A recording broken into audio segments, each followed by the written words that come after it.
नमस्कार, मैं हूं विद्यासागर। स्वागत है आप सभी का उत्तर प्रदेश विशेष में। और बुलेटिन में सबसे पहले बात करेंगे आगरा की, जहां से बड़ी खबर आ रही है। पारस अस्पताल मामले पर बोले स्वास्थ्य मंत्री। आपको बता दें कि वायरल वीडियो के आधार पर जांच लगातार जारी है। सारे तथ्य आने के बाद कार्रवाई होगी। जय प्रताप सिंह ये कहते हुए सीएम योगी ने सख्त कार्रवाई के निर्देश दिए हैं। पारस अस्पताल को सील किया गया। महामारी एक्ट के तहत मुकदमा भी दर्ज किया गया है।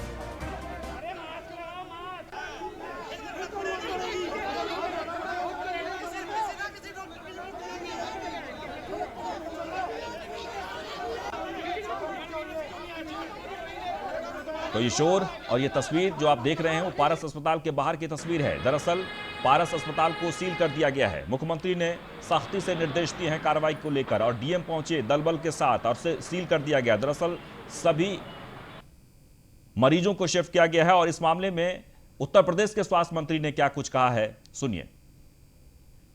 जिस तरीके से आगरा के एक पारस हॉस्पिटल की सर घटना सामने आई, हालांकि सरकार ने उस हॉस्पिटल को सीज कर दिया है, लेकिन एक सख्त कार्रवाई एनएसए जैसे, जिसमें सरकार पहले भी कह रही है कि हम एनएसए जैसे अधिनियम के तहत कार्रवाई करेंगे जो लोग इस तरीके की घटनाओं को अंजाम दे रहे हैं, तो इनके खिलाफ एक कार्रवाई जिससे बाकी के हॉस्पिटल को भी संदेश जाए। बिल्कुल कार्रवाई होगी। पूरा रिपोर्ट हमारे पास आ जाए पहले, और उस रिपोर्ट के आधार पर जो भी उसमें धाराएं बनती हैं और जो भी हमको कार्रवाई आगे और करना है वो उसी समय हम तय कर लेंगे। जिस तरीके से आगरा के एक पारस हॉस्पिटल की सर घटना सामने आई,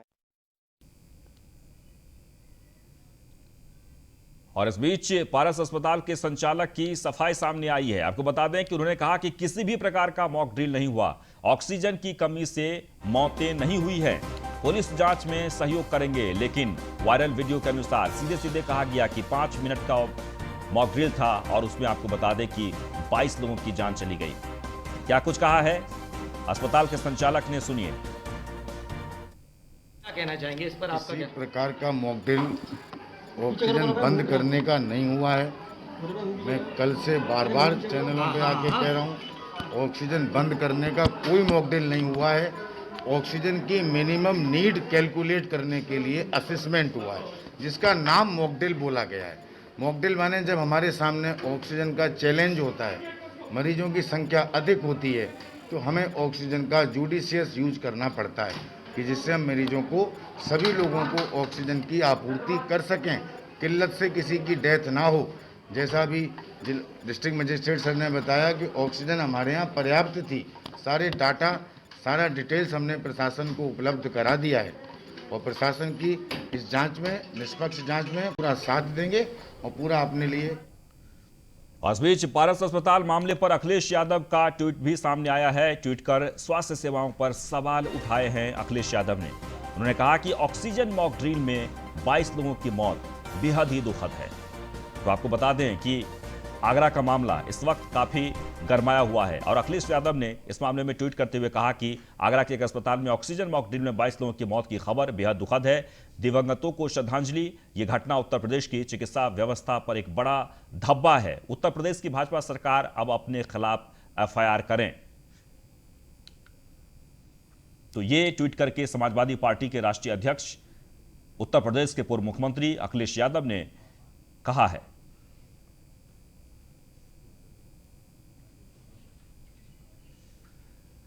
और सीधे चलते हैं इस वक्त आगरा पारस अस्पताल के बाहर, जहां हमारे एसोसिएट एडिटर ब्रजेश श्रीवास्तव वहां पर मौजूद हैं। ब्रजेश जी, आज दिन भर जो वहां पर गतिविधि रही, पुलिस भी वहां पर पहुंची थी, अस्पताल को सील करने के निर्देश दे दिए गए हैं, क्या कुछ कार्रवाई हुई है अब तक?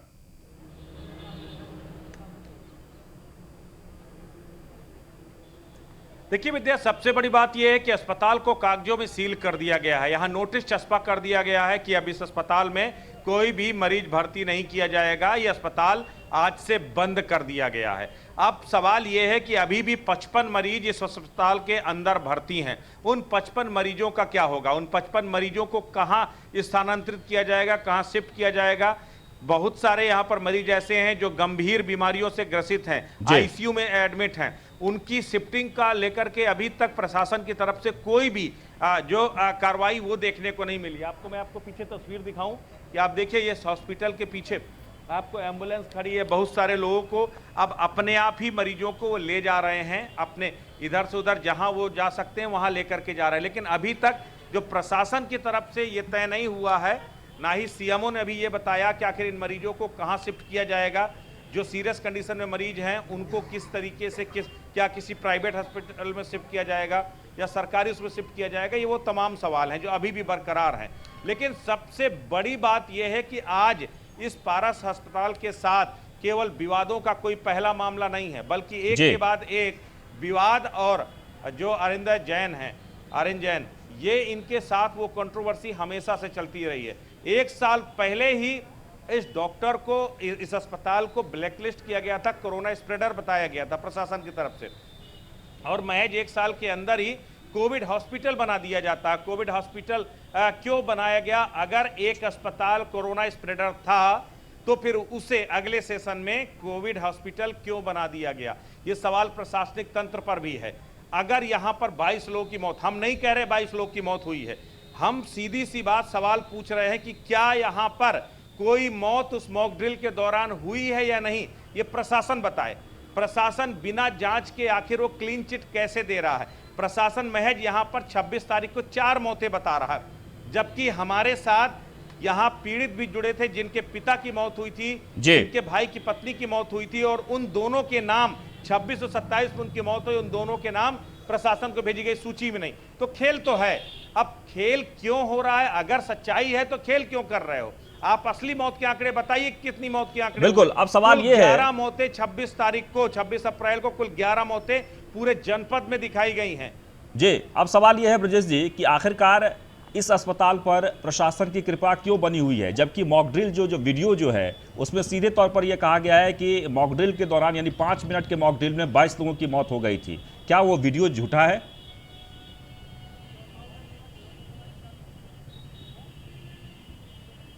देखिए, सबसे बड़ी बात यह है कि मॉक ड्रिल की बात साफ तौर पर स्वीकार रहे हैं डॉक्टर, और जब उनसे बाद में बात की गई तो उन्हें उस रीडिफाइन किया, एक तरह से उस सच्चाई को छिपाने की कोशिश की।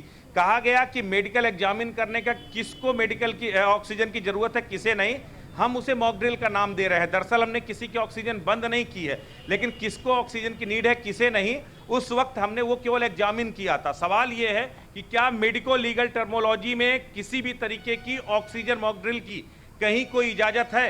क्या मेडिकल हिस्ट्री में कोई ऐसा पैरामीटर है कि आप लोगों को गला दबा करके उनसे पूछिए कि ये सांसें आपकी थम तो नहीं रही हैं?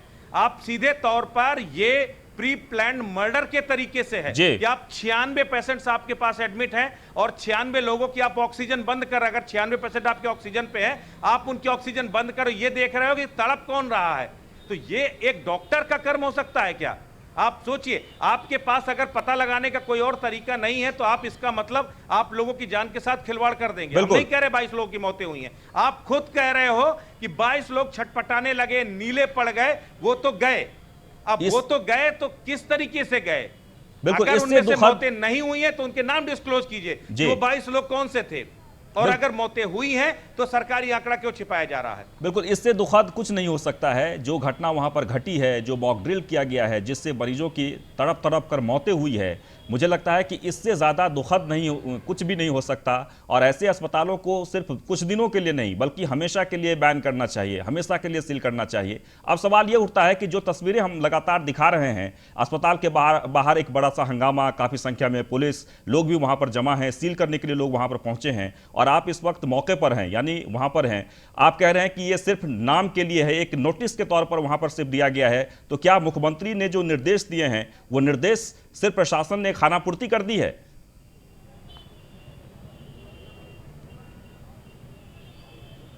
देखिए, मुख्यमंत्री के तल्ख तेवरों के बाद ही प्रशासन इसको सील करने को तैयार हुआ, वरना कल दोपहर में जैसे ये मामला सामने आया, उसके इस वीडियो के वायरल होने के महज कुछ मिनटों के अंदर ही जिलाधिकारी का एक वीडियो वर्जन आ जाता है जिसमें उन्होंने कहा कि केवल 4 मौतें हुई हैं 26 तारीख को और 27 को 3 मौतें हुई हैं। कोई 22 मौतों की बात पूरी तरीके से झूठी है। सवाल यह है कि आनन फानन में आपको चंद घंटों के अंदर यह कैसे पता चल गया कि एक्चुअल में यहां कितनी मौतें हुई थी या मौतें नहीं हुई हैं? सवाल, देखिए, हम ये नहीं कह रहे कि मौतें हुई हैं। डॉक्टर के इस पूरे वायरल वीडियो में सवाल तो खड़े हो रहे हैं कि उन 22 लोगों का क्या हुआ? वो 22 लोग कौन थे? 22 लोग अगर आज जीवित हैं तो डॉक्टर को उन 22 लोगों के नाम सार्वजनिक करने चाहिए जिनकी हालत उस वक्त गंभीर हो गई थी, उनकी टेस्टिमोनी आपको ओपन करना चाहिए और बताना चाहिए कि हाँ, हमारी हालत बहुत खराब हो गई थी, लेकिन अस्पताल ने इलाज किया और हम सही हो गए। आप क्यों नहीं उसको ओपन कर रहे? और दूसरी बात, अगर ज्यादा मौतें हुई हैं, 4 से ज्यादा मौतें, तो हम लोग, आप यहां पर विक्टिम हैं, वो लोग बता रहे हैं कि मेरे पिता की मौत हुई है, लेकिन उसके बाद भी उसका नाम उस सूची में नहीं है। तो झालमेल तो है ना, वो है तो वो क्यों है और क्यों छिपाने की सच्चाई कोशिश हो रही है, सवाल ये है। अब सबसे बड़ी बात है कि सीलिंग का नोटिस तो लगे 3 घंटे से ज्यादा का समय हो गया, लेकिन अभी तक यहां पर मेडिकल डिपार्टमेंट से एक भी व्यक्ति यहां नहीं आया ये बताने के लिए ये 55 लोग जो एडमिट हैं, इनके परिजन इन मरीजों को लेकर जाएं कहां।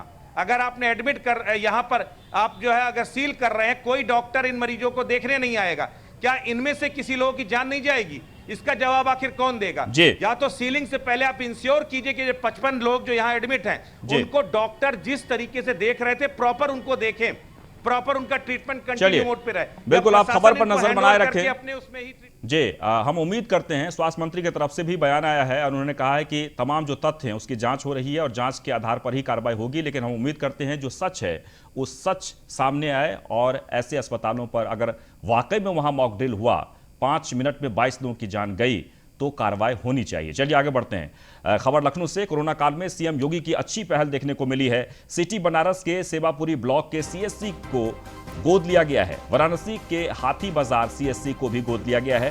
हाथी बाजार सीएससी अब FRU अस्पताल होगा। अस्पताल को 10 ऑक्सीजन कंसंट्रेटर तुरंत उपलब्ध कराया गया है। प्रधानमंत्री नरेंद्र मोदी का संसदीय क्षेत्र है वाराणसी। एक बार आपको फिर से बता दें, ग्रामीणों ने सीएम योगी आदित्यनाथ का आभार जताया है।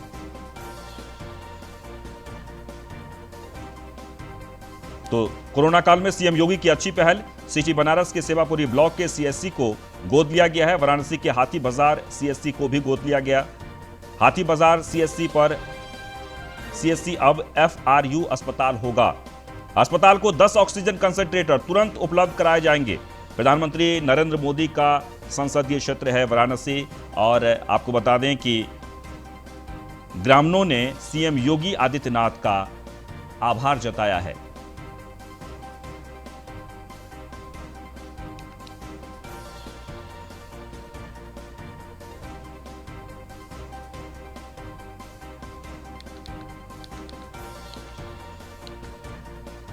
एक बार आपको फिर से बता दें, खबर लखनऊ से। कोरोना काल में सीएम योगी की एक अच्छी पहल, सिटी बनारस के सेवापुरी ब्लॉक को सीएससी को गोद लिया गया है। वाराणसी के हाथी बाजार सीएससी को भी गोद लिया गया। हाथी बाजार सीएससी अब FRU अस्पताल होगा। और एसके वाजपेयी इस वक्त हमारे साथ जुड़ गए हैं, हमारे संवाददाता। एसके वाजपेयी, विस्तार से बताइए क्या फैसला लिया गया है? बिल्कुल, सीएम योगी आदित्यनाथ ने सभी जो मंत्री हैं, विधायक हैं, सांसद हैं, उनसे अनुरोध किया था कि वो एक सीएससी पीएचसी को गोद लें ताकि उसमें जो सुविधाएं हैं वो बेहतर हो सके और वहां की सभी सुविधाओं को अपने स्तर से देखें, वहां जो भी कमियां हैं उनको पूरी कराएं, क्योंकि जो संभावित तीसरी लहर है उसको लेकर ये तैयारियां उत्तर सरकार की तरफ से पहले ही की जा रही। हालांकि इस क्रम में मुख्यमंत्री योगी आदित्यनाथ ने भी पीएम मोदी के संसदीय क्षेत्र वाराणसी की एक सीएससी को गोद ले लिया है। तो निश्चित है ये गोद लेने के पीछे वजह यही है कि इस सीएससी का एक बेहतर सिस्टम हो, वहां पर सभी सुविधाएं उपलब्ध हो। इन सभी चीजों को ध्यान में रखते हुए मुख्यमंत्री योगी आदित्यनाथ ने ये सीएससी गोद ली। हालांकि ये जो वाराणसी की सीएससी है, जो कि हाथी बाजार के नाम से है, वहां पर 10 ऑक्सीजन कंसंट्रेटर भी मुख्यमंत्री की तरफ से भिजवा दिए गए हैं और वहां सभी व्यवस्थाएं सुचारू रूप से की जा रही हैं, जिसमें कहीं ना कहीं ये देखा जा रहा है कि वहां पर जो स्थानीय लोग हैं, क्योंकि जहां की ये सीएससी है, करीब 6000 लोग वहां पे निवास करते हैं, जो ग्राम पंचायत है, तो कहीं ना कहीं उसमें उन सारी चीजों को देखते हुए बेहतर सुविधाएं देने की कोशिश उत्तर प्रदेश सरकार की तरफ से है, जिसको मुख्यमंत्री ने गोद दिया है। बाकी मंत्रियों और सांसदों, विधायकों से भी मुख्यमंत्री ने यही निवेदन किया था कि वो लोग भी अपने क्षेत्र में एक सीएससी पीएचसी को गोद लें। जी चलिए, बहुत बहुत शुक्रिया। आगे बढ़ते हैं। स्नातक परीक्षा पर योगी सरकार का बड़ा फैसला, फर्स्ट और सेकेंड ईयर के अधिकांश छात्र को प्रमोट किए गए हैं। कोरोना के चलते यूपी सरकार ने यह फैसला लिया है। विश्वविद्यालय अपनी सुविधानुसार निर्णय लेंगे। डिप्टी सीएम ने यह कहा है। करीब 41 लाख छात्रों की व्यवस्था की जा रही है। स्थितियां सामान्य होने पर परीक्षा कराएंगे। तो स्नातक परीक्षा पर योगी सरकार का फैसला, फर्स्ट और सेकेंड ईयर के अधिकांश छात्र प्रमोट किए गए। कोरोना के चलते यूपी सरकार ने यह फैसला लिया है। विश्वविद्यालय अपनी सुविधानुसार निर्णय लेंगे, यानी कि बच्चों को यानी फर्स्ट ईयर और सेकेंड ईयर के बच्चों को किस तरीके से प्रमोट करना है। करीब 41 लाख छात्रों की व्यवस्था की जा रही है। हालांकि परीक्षा को लेकर यह कहा गया है कि स्थितियां अगर सामान्य होती है तो फिर परीक्षा कराए जाएंगे। कि अगर सेमेस्टर की परीक्षाएं कहीं पर हो चुकी, ज़्यादातर जगहों पर जो सूचना मिली है विश्वविद्यालयों की कई जगह पर हो चुकी हैं, कुछ सेमेस्टर की, कुछ की नहीं हुई हैं। अगर प्रथम की हो गई है तो उसके अंक द्वितीय में सम्मिलित कर लिए जाएंगे और द्वितीय को प्रमोशन दे दिया जाएगा और प्रथम का जो रिजल्ट है वो उसकी ली गई परीक्षा के अंकों के आधार पर निकलेगा। जहां पर परीक्षाएं नहीं हुई थी और पिछले अंक भी प्राप्त नहीं हैं, वहां पर परीक्षा को कराने का निर्णय लिया। खबर लखनऊ से, मदरसा बोर्ड को लेकर मंत्री नंदी का बड़ा फैसला। 10वीं और 12वीं की बोर्ड परीक्षा रद्द की गई है। सीबीएसई, आईसीएसई और यूपी बोर्ड की तर्ज पर परीक्षा रद्द। कोरोना महामारी के चलते यह फैसला लिया गया है। अल्पसंख्यक कल्याण मंत्री हैं नंद गोपाल गुप्ता नंदी। एक बार आपको फिर से बता दें, कोरोना को देखते हुए मदरसा बोर्ड को लेकर भी मंत्री नंदी का फैसला हुआ है कि 10वीं और 12वीं की बोर्ड परीक्षा रद्द की गई है।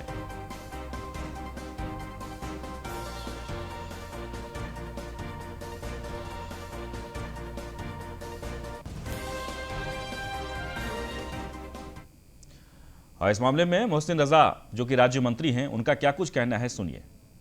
शिक्षा बोर्ड की 10th और 12th स्टैंडर्ड की परीक्षाओं को भी इस बार हम सरकार ने रद्द कर दिया है और इनको हमने माध्यमिक शिक्षा बोर्ड के तर्ज पर, जैसा कि माननीय मुख्यमंत्री ने आदेशित किया था, उसी के तर्ज पर हमने मदरसा बोर्ड की 10th और 12th स्टैंडर्ड की परीक्षाओं को रद्द कर दिया है। और अब आगे जैसे चीज़ें बढ़ेंगी और जो नए सेशन की तैयारी होगी उसकी सूचना बहुत जल्दी ही आपको दे दी जाएगी।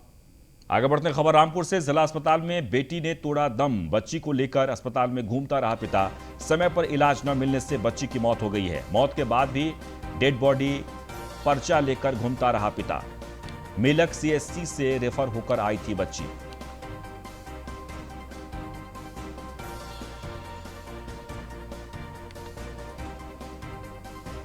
और फहीम खान जुड़ गए इस वक्त हमारे साथ, हमारे संवाददाता। फहीम, बहुत ही दुखद है, क्यों भर्ती नहीं किया जा रहा था? जी देखिए, मैं आपको बता दूं कि मिलक क्षेत्र का रहने वाला ये पिता अपनी बच्ची को इलाज के लिए मिलक सीएचसी लेके गया, जहां इसको तेज बुखार था। इसको रेफर कर दिया गया जिला चिकित्सालय में। ये पर्ची और बच्ची को लेके घूमता रहा, लेकिन इसको तुरंत जैसे मिलना चाहिए उपचार वैसे नहीं मिला। जो इमरजेंसी होती है, इमरजेंसी के अंदर सारी चीजें इमरजेंसी होती हैं, लेकिन इमरजेंसी के अंदर भी इमरजेंसी उसका ट्रीटमेंट नहीं हुआ, जिससे बच्ची ने दम तोड़ दिया और उसका जो शव था वो बच्ची को लेके अपनी गोद में और वो घूमता रहा। इतना दुखद था कि देखने के बाद दिल कांप रहा था कि इन्हें बिल्कुल दया नहीं आई। जो धरती के भगवान कहे जाते हैं डॉक्टर, ये धरती के भगवान अगर इंसान को नहीं देखेंगे, उसका समुचित इलाज नहीं करेंगे, तो फिर कहां जाएगा इंसान। डॉक्टरों को दया नहीं आई और आखिरकार उस बच्ची ने दम तोड़ दिया। उसके बाद में वो बेचारा घूमता रहा, पिता अपनी बच्ची को सीने लगाए, लेकिन बाद में जो डॉक्टरों ने उसका पर्चा को देखा तो जो सीएचसी से पर्चा आया था वो पर्चा भी उनकी पढ़ने में नहीं आया। हैरानी की बात यह है कि डॉक्टर ने ही पर्चे को लिखा, ट्रीटमेंट लिखा, और जो सीनियर डॉक्टर है, ईएमओ है, वो उस पर्चे को नहीं पढ़ पाया, उसकी लिखावट को नहीं पढ़ पाया। ये स्थिति है स्वास्थ्य विभाग की। जी चलिए, बहुत बहुत शुक्रिया फहीम। आगे बढ़ते हैं, खबर नोएडा से। आपको बता दें कि नोएडा पुलिस को बड़ी सफलता हाथ लगी है, जहां 50-50 हजार के 2 इनामी बदमाश को गिरफ्तार किया गया है। धर्मेंद्र किरठल और सुभाष को नोएडा एसटीएफ ने धर दबोचा। धर्मेंद्र किरठल पर 40 से अधिक मुकदमे दर्ज हैं। किसान इरशाद की हत्या के मामले में फरार थे ये दोनों। फिलहाल 12 दिसंबर 2020 को अभी से पुलिस लगातार तलाश रही थी, लेकिन अभी नोएडा पुलिस को एक बड़ी कामयाबी हाथ लगी है। 50-50 हजार के 2 इनामी बदमाश को गिरफ्तार किया गया है। धर्मेंद्र किरठल और सुभाष को नोएडा एसटीएफ ने धर दबोचा है। तो धर्मेंद्र किरठल पर 40 से अधिक मुकदमे दर्ज हैं। किसान इरशाद की हत्या के मामले में फरार थे ये दोनों, लेकिन फिलहाल नोएडा पुलिस ने दोनों को धर दबोचा है। 12 दिसंबर 2020 को बागपत में हुई थी किसान इरशाद की हत्या।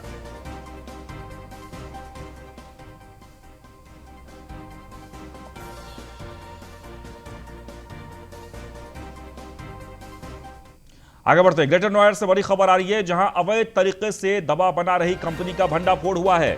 बिना परमिशन कोरोना की दवा बना रही थी कंपनी। रैपर बनाकर दवाइयों को मिक्सिंग करके पैकिंग करते थे। ड्रग इंस्पेक्टर, नायब तहसीलदार, दादरी पुलिस ने छापेमारी की। कंपनी से भारी मात्रा में कोरोना से रिलेटिव दवाइयां बरामद हुई है। अभी पुलिस की गिरफ्त से फरार है आरोपी। इकोटेक 3 थाने की नाक के नीचे ये फैक्ट्री चल रही थी। काफी लंबे समय से अवैध तरीके से दवा बना रही थी ये कंपनी। छापेमारी के बाद जिला प्रशासन जांच पड़ताल में जुट गया है। और ललित पंडित जुड़ गए इस वक्त हमारे साथ। ललित, बताइए कब से ये फैक्ट्री चल रही थी और इस मामले में पुलिस ने क्या कार्रवाई की है? बिल्कुल, जिस तरह से जानकारी मिली है, बीते लंबे समय से फैक्ट्री यहाँ पर इकोटेक थाना क्षेत्र के एरिया में कार्यरत थी और अभी आज दादरी पुलिस को इस संबंध में सूचना मिलती है, जिसका दादरी पुलिस नायब तहसीलदार ड्रग इंस्पेक्टर के साथ में मौके पर पहुंचती है और वहां पर छापेमारी करने का पता लगता है कि इनके द्वारा अवैध रूप से यहाँ पर दवाइयों का निर्माण किया जा रहा था, जो कि लगातार जो इनके द्वारा दवाइयां बनाई जा रही थी उनमें अधिकतम दवाइयां ऐसी है जो कोरोना पेशेंट्स यूज करते हैं। अब उन दवाइयों का जो कंसंट्रेशन है उसको लेकर के भी सवाल उठ रहे हैं कि क्या ये दवाइयां मार्केट में अगर सेल हो गई हैं तो उस स्थिति में जो जिन लोगों ने दवाइयों का सेवन किया है क्या उनकी जान को खतरा तो नहीं है। तो ऐसे में बड़ा सवाल यहाँ पर है कि लगातार जिस तरह से इकोटेक 3 थाना क्षेत्र के एरिया में ये फैक्ट्री चल रही थी और इकोटेक 3 पुलिस को इसकी भनक नहीं थी, लेकिन आज जब दादरी पुलिस को इसकी सूचना मिलती है, दादरी पुलिस के द्वारा तुरंत कार्रवाई की जाती है और मौके पहुंच करके छापेमारी करके पूरी फैक्ट्री को वहां पर सील कर दिया जाता है। चलिए, बहुत बहुत शुक्रिया। आगे बढ़ते हैं। लखनऊ में एसीएस होम अवनीश कुमार अवस्थी ने समीक्षा की है। वीडियो कॉन्फ्रेंसिंग से पूर्वांचल एक्सप्रेस वे की समीक्षा की है। एक्सप्रेस वे का निर्माण कार्य तेजी से कराया जा रहा है। परियोजना का 90% से अधिक भौतिक काम संपन्न हो गया है। मुख्य मार्ग के बचे कार्य को शीघ्रता से पूरा कराया जा रहा है। सर्विस रोड के कार्य में भी तेजी लाकर तय समय सीमा में पूरा कर लिया जाएगा।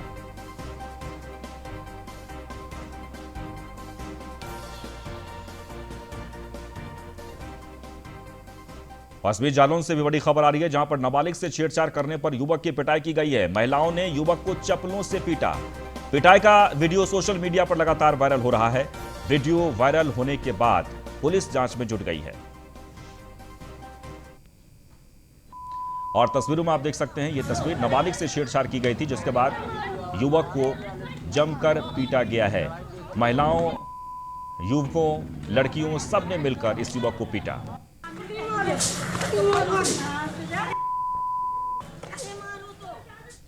और इस बीच वाराणसी में न्यूज़ 1 इंडिया की खबर का बड़ा असर हुआ है। गंगा में हरे शैवाल पाए जाने की खबर पर डीएम ने संज्ञान लिया है। डीएम ने हरे शैवाल की जांच के लिए 5 सदस्यीय टीम गठित की है। 3 दिन के अंदर रिपोर्ट उपलब्ध होगी। टीम ने नदी की बीच धारा में जाकर मामले की जांच पड़ताल की है और तस्वीरों में आप देख सकते हैं, वाराणसी की तस्वीर है, जहां गंगा में हरा पानी होने के कारण चिंता का विषय बन गया था। हालांकि इस मामले की लगातार जांच हो रही है, शोध किया जा रहा है। न्यूज़ 1 इंडिया पर लगातार इस खबर को दिखाए जाने के बाद प्रशासन ने संज्ञान लेते हुए एक टीम बनाई गई है और टीम इस मामले की जांच कर रही है। और इसी के साथ इस बुलेटिन में बस इतना ही, लेकिन आप बने रहें न्यूज़ 1 इंडिया के साथ।